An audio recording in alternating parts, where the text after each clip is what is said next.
What's up everybody, once again my name is Matt and welcome back to Let's Play The Legend of Zelda the Minish Cap. In the previous episode we talked to Malari and gave him the broken Bakori blade to fix up. While he's doing that, we're gonna head inside the Cave of Flames. Wow, it's hot here, come on, let's not stand around wasting time. Find that element so we can get out of here. Sounds like a plan, Eslo. So yeah, for the second dungeon in the game, it's pretty simple. I'm gonna do my best to run through it as fast as I possibly can. And I don't think it should take us too long because I already know where I'm going and what I have to do. Here we do have some new enemies, these turtle guys. You're going to want to use your shield because the gimmick with these guys is you need to flip them over. And you do that by holding out your shield as they run into you. And Eslo is here to tell us what I just explained. So thank you, buddy. Always here to give me friendly advice that I don't really need. I like Eslo a lot as like a companion and a character, but his dialogue inside the dungeons is mostly useless because, well, I've already played this game before and I kinda know what I'm doing. Plus, I can explain it a lot faster than he can. These rupees, be careful because, yes, one of them is actually a like. There are likes in this game. And I make this joke every single time I play a Zelda game, but nobody likes like, so just watch out.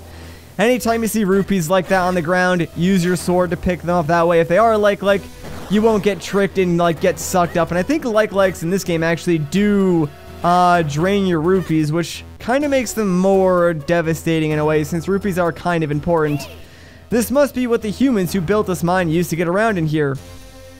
Maybe we should hop in. What? After all this, you don't expect me to believe you're scared. There's nothing to be afraid of here. Come on, let's go. Well, alright, Eslo, if you think it's safe. And yeah, off we go. Man, this thing really moves fast. I feel kind of sorry for Link. Sweet jumping jellyfish, that was awful. Hey kid, what are you smiling about? I knew it was madness to risk our lives in that rickety human contraption. From now on, let's just stick to our feet. Well, I mean, your feet. I don't know, Eslo, I think Link kinda enjoyed that, and yeah, we do need to actually use those minecarts because certain doors, like the ones that are near the minecart tracks, only open if you're on a minecart, so we're kind of forced to use those. Anyways, inside this dungeon, we do have a lot of these bomb type enemies. You can use them to break open, like, holes in the walls, but seeing as how we have 30 of our own bombs and they're a lot easier to control in place, I'm not really sure why you would ever want to use like the bombs inside the dungeon as ways to open up walls and stuff, because it seems way too hard to actually time correctly. I suppose if for whatever reason you do run out of bombs, you can do that, but it's probably better if you just don't run out of bombs, to be totally honest. Alright, so in this room what you want to do is actually kill all of these enemies because, guess what? A Minish portal will appear. How interesting. So there was a portal hidden away in here. Whenever you want me to shrink you down, yeah, Eslo, we get it. You can make us shrink. If we didn't know that by now, we'd be in trouble, baby.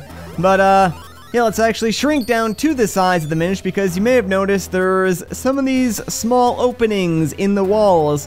And I guess it does sort of imply that back in the day, the humans and the Minish worked together in this mine for whatever reason. It's kind of cool. And they made like little tiny Minish-sized openings. There is a heart piece there. That's the only heart piece in this entire dungeon. We can't get it just yet, but don't worry. We'll be coming back for it very, very soon. I do like how they sort of use the Minish form inside the dungeons. Like, it's kind of cool. You don't use it a whole lot in this second dungeon, but later on they do make like better use of it, I think. Anyways, let's get rid of those chews, and yeah, you can put out these flames using your sword. Also, be careful on these lava platforms because after a while they will sink down into the lava. But not a huge deal, they actually do respawn. Oh my, it looks really, really hot in that lava. Trust me, falling into that would be a bad idea. I'm sure you agree. Well, I certainly do agree. Let's hit that switch though, that way we can open the door. And we can just make our way down here. You know what? I do actually want to use my gust jar though to get rid of all those pots just so they don't block us from actually getting on that platform. I really do not want to risk it when I'm going across those things because they do fall a lot quicker than it might seem. Some of them do have like longer timings, like for instance these ones that move, it'll take them a lot longer to actually sink down into the lava because obviously if they sunk down faster you wouldn't be able to make it across that gap. Anyways, I'm actually not sure if we've seen these enemies or not before, but yeah, all you want to do is hit them with your sword to cause them to curl up, and then you can place them in the holes to reach different areas like that chest or cross gaps. And once they're inside a hole, like, they won't actually pop out. They're sort of stuck there permanently, which I guess is terrible for them, but hey, it works for us, so what are you gonna do? Alright, this is like another cool thing that we can do. So just like how outside we could jump into those whirlwinds and use Eslo like a paraglider, we can pretty much do the same thing inside the dungeons. You want to be a little bit careful though, because obviously if you don't go quick enough, you'll fall right in the lava, and that would just not be a good thing. Let's hit that switch, and now we can push this chest all the way over to the other side where that peg is. And because like the chest is on a layer above us, when it falls into that hole, it'll be on the same layer as Link, and we can open up the chest and get that small key. Pretty simple puzzle. Now that we have this small key, we got to do a little bit of backtracking, so let's jump back into this minecart. And well, it's going to take us exactly to where we need to go. There's a locked door right here. How convenient was that? And yes, you can actually walk on the minecart tracks. Keep that in mind. Anyways, let's flip this switch, and that'll actually change the direction in which this minecart will go. And can you get out of my way, please? Thank you. So now if we hop back in this minecart, it'll take us a completely different direction. And, well, there goes that piece of heart. Yeah, sadly, you go by it like a couple times before you can pick it up. But, we're actually at the point now where we can grab it. Also, shout out to really good game design. They put that hole there knowing that you would walk directly into it, and the spike traps like go directly over you. That way you know from the very second you enter the room that you're in danger, and you sort of figure out how you can avoid them next time you go through that room. I don't know, I always thought that was a really good like design choice. So there's a cracked wall down here, and if you made like a mental map of this area, you'll know that this cracked wall will actually bring us down right into the room that contains the heart piece. So there we go, we did it. And that actually does complete another heart container. So yeah, by the time we're done with the second dungeon, we'll have 7 hearts. That to me is like insane. I like it, man. I like it. Alright, if we place the bomb here and go into the center of the room, once all those like spike chews spawn, if you time it correctly, yeah, you can like easily kill a couple of them just off that first bomb. Now, someone in the comments actually told me I can use my Gust Jar on these guys, and I kind of want to try it. You guys are a bunch of liars. Alright, cool. Thank you for wasting my time. That is the last time that I take advice from the freaking comments. Good job, guys. Good job. Alright, back to using bombs then, because that is the easiest way to take care of those guys. And wow, they actually lined up perfectly. I got so many with that bomb. That is great. And, well, there goes the last guy. And hey, we're right in front of the chest. So, inside, well, we're going to get ourselves the Cane of Pachi, or Paki, however you want to pronounce it. I'm not really too sure. Either way, this thing is pretty cool. So mainly what it's going to be used for is flipping objects over. If we equip this real quick, we can flip over this spiky lava rock and turn it into a smooth lava rock that we can walk over. Hey kid, why don't you take that cane and fire it at that hole? I mean, you never know what'll happen until you try, right?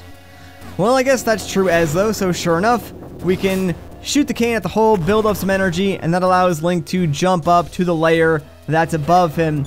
It's nice that the cane has like some extra mobility options built into it. And I do like how items in Minish Cap kind of can be used for multiple different purposes. It makes them feel more valuable in my opinion.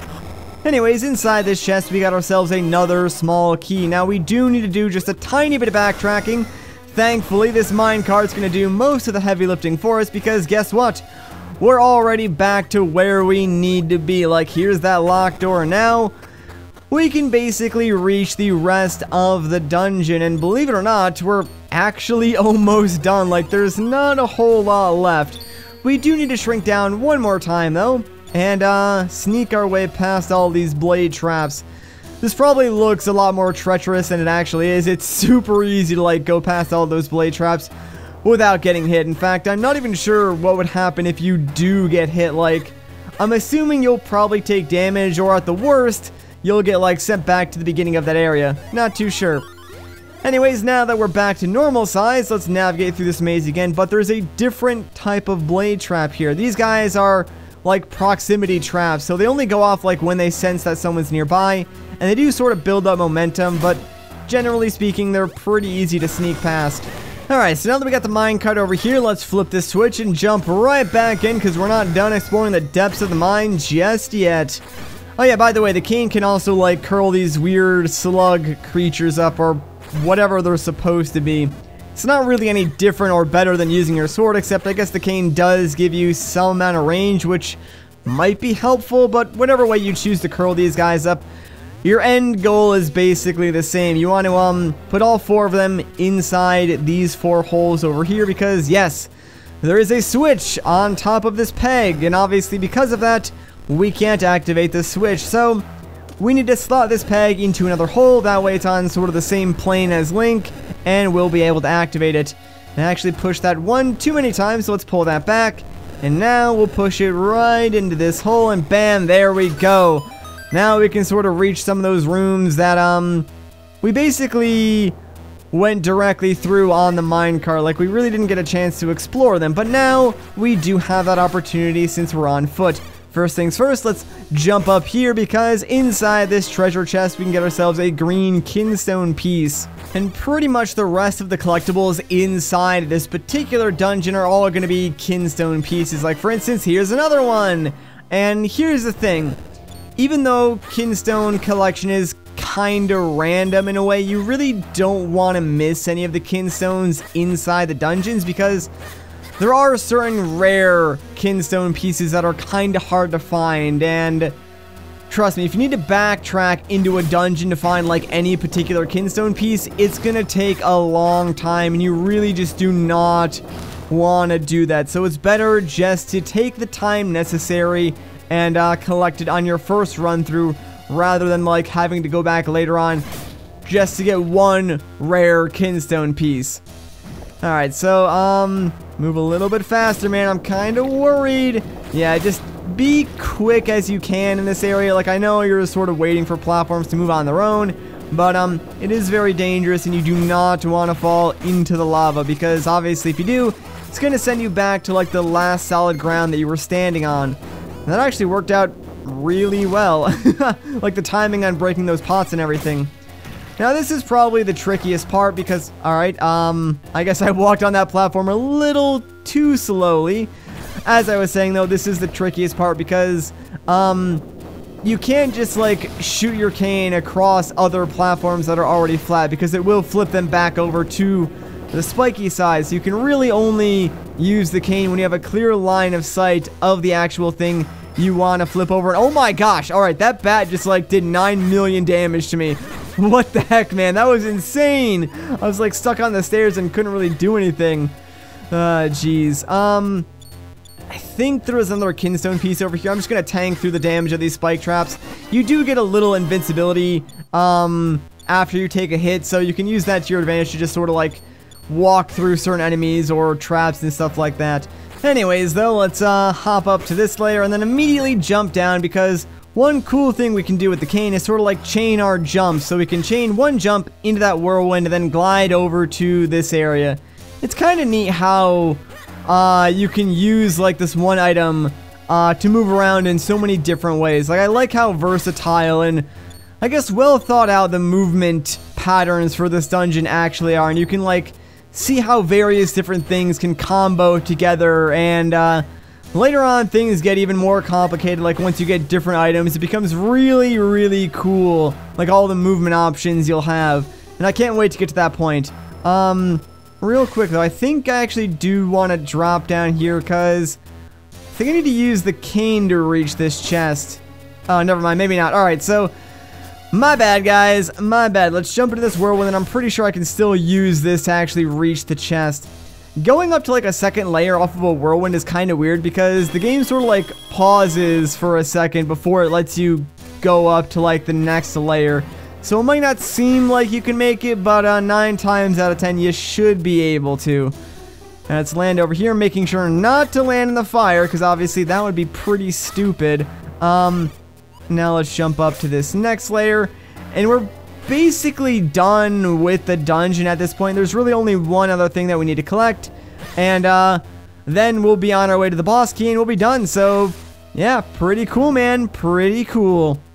So here's that last chest besides the boss key that I was talking about, and it's just a green kinstone piece. So now that we got that, let's jump right back into this whirlwind and make a beeline directly to where the boss key is located, which conveniently enough is directly in front of where we get the boss key. So ta-da, open up this chest and we got ourselves the big key.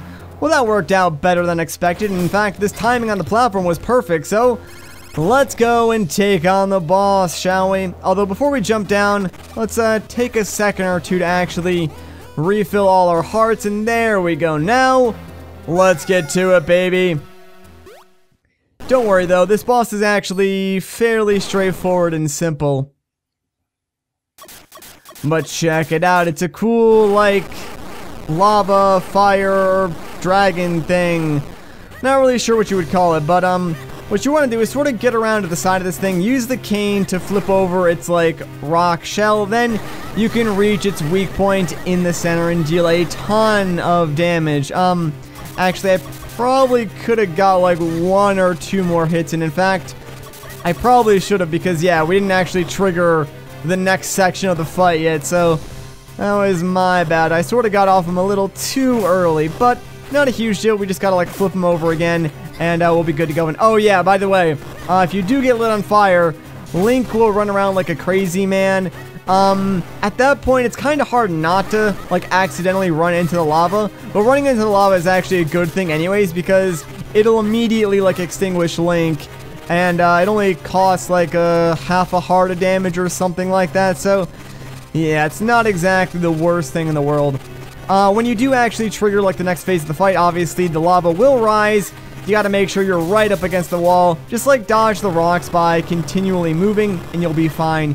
You can't actually flip over his stone backside when it's glowing, so you need to wait until it's, like, its current color. Then you should be able to flip it over no problem. And oh wow, that one actually didn't connect for some reason. I guess that was at, like, a weird angle. My bad, but there we go. Let's just try and deal as much damage as we possibly can. I'm gonna stand it for as long as I can. There we go.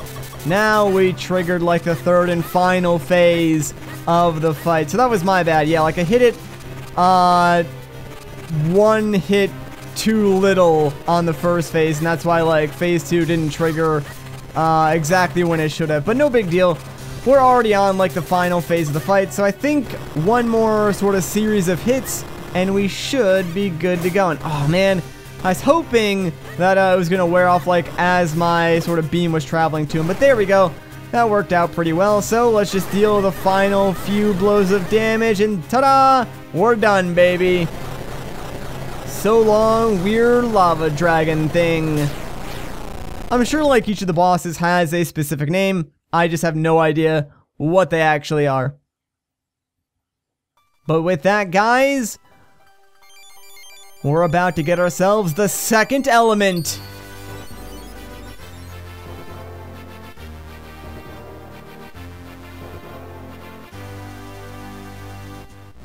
You got the fire element. Flames bring light to darkness and warmth to all. The fire element is the embodiment of that power. Sweet! We did it! Another temple down. Alright, so, now that we're done, let's grab our heart container, bringing us up to a total of 7, and get the heck out of here, because I'm pretty sure we got everything that we needed inside this temple. Like, I'm pretty sure we didn't miss anything. Oh, that was hot! It was so hot, I thought my fibers would catch fire. But it's over now. I suppose we should go back and speak to Malari. I think that's a good idea, though, but of course, we'll do that in the next video. So if you guys enjoyed this part, a like rating would be greatly appreciated. If you want to see more, consider subscribing. But once again, guys, my name is Matt. Thank you so much for watching, and I'll catch you in the next one.